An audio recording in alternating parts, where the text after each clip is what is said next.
আপনাকে 10,000 টাকা আজকে জরিমানা করলাম। আর এগুলো জব্দ করেন, প্যাকেট করেন, ধ্বংস করে দিব। হ্যাঁ, থাকবে স্যার পাকানোর আর মানে তো বাসা না না বাসি আচ্ছা ফলো রান্না করা খাবার কোথায় কি রাখছেন? আনতে যে এগুলো কবে এগুলা এটা আজকে এই করছি কালকে রাত্রে কষে রাখছো এটা তো কাঁচা মাংস, ঠিক না? এটা কি?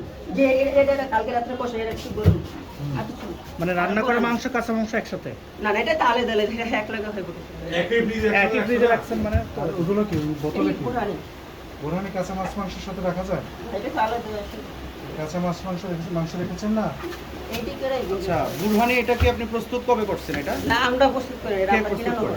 এটা দেন এটার মধ্যে লেখা আছে এক্সপায়ারি ডেট কবে লেখা আছে?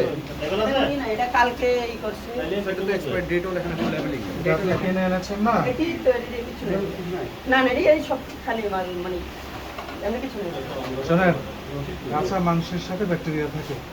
বোরহানিটা তো আর রান্না করবেন না, এটা এভাবেই খাবে মানুষ, ঠিক না? কাঁচা মাংসের সাথে যদি এই বোরহানি রাখেন, তাহলে এই কাঁচা মাংস থেকে ব্যাকটেরিয়া বোরহানির গায়ে যাবে এবং মানুষের খাবার সময় মানুষের পেটে গিয়ে মানুষকে অসুস্থ করবে। এটা একটা বিধির লঙ্ঘন হয়েছে, নিরাপদ খাদ্য প্রবিধানের লঙ্ঘন করেছে। কেওড়া জল খাবারে কেওড়া জল দিয়েছেন? এই যে কেওড়া জল আর জ্বালানি এটা কি? ওইটার ওই কালার। করে এটা রং। রং রং দিচ্ছেন কেন? ওটি তো আমরা একটু ব্যবহার করে রাখছেন কেন ব্যবহার না করে রাখছেন কেন এটা রেখেছেন, আপনি বলছেন ব্যবহার করি না, তাহলে হবে?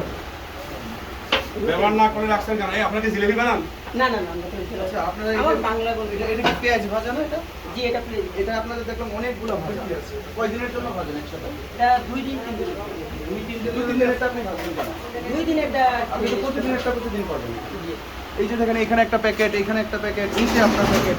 আপনি প্রতিদিন পেঁয়াজ প্রতিদিন ভাজবেন। এটা আপনার এইভাবে 2 দিন প্যাকেট এটা করে স্যার ভাজবেন। আমাদের লাগে এইজন্য আপনি না না আপনি প্রতিদিন একটা প্রতিদিন করবেন। আচ্ছা ঠিক আছে। এটা তো আপনার বুঝলেন। কেওড়া জল দেওয়া যে নিষেধ, আমরা বিরিয়ানি এটা যে নিষেধ, এটা ক্ষতিকর মানুষের স্বাস্থ্যের জন্য। এটা তো আমরা বুঝতে পারি না এটা তো বহুবার প্রচার করা হয়েছে।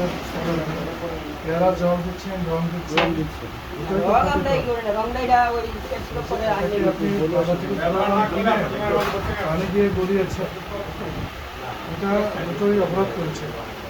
আপনি কি দোকানের মালিক? না না দোকান মালিক নিচ্ছে নিচ্ছে, ওনাকে খবর দেন। মুসলিম বিরিয়ানি ওনাকে ডাকবেন। ঠিক আছে, এটা আপনার হাতে রাখেন। মুসলিম বিরিয়ানি এখান থেকে খাবার পাকায় নিচে নিয়ে এই কালারটি জব্দ করবেন স্যার? হ্যাঁ। রং জব্দ করবেন। আচ্ছা, উনি ঠাকুরকে আমরা চাই দিচ্ছি, আপনি চলেন আমার সাথে। আপনার প্রতিষ্ঠানে আমরা ফ্রিজের মধ্যে কাঁচা মাছ মাংসের সাথে রান্না করা খাবার এবং মাংস তো আছে, রান্না করা খাবার এবং বোরহানি রেখেছেন, এটা একটা অনিয়ম। আপনি কেওড়া জল যেটা নিষিদ্ধ করা হয়েছে সেটা ব্যবহার করেন, এটা আর একটা অনিয়ম। আপনি রং ব্যবহার করেন খাবারে, এটা একটা অনিয়ম। এগুলো পরিহার করতে হবে। শুধু বিরিয়ানি বিক্রি করেন তো, নিচে হোটেল আছে, তো আপনি ভবিষ্যতে এই ধরনের উপকরণ আর ব্যবহার করবেন না। এই রং, কেওড়া জল ব্যবহার করা এবং কাঁচা মাংসের সাথে রান্না করা খাবার বোরহানি সংরক্ষণ করার জন্য আপনাকে 10,000 টাকা আজকে জরিমানা করলাম। আর এগুলো জব্দ করেন, প্যাকেট করেন, ধ্বংস করে দিব। হ্যাঁ, এখানে এই বালতির মধ্যে ঢেলে দেন। ওই বাতিল একটা খুলে না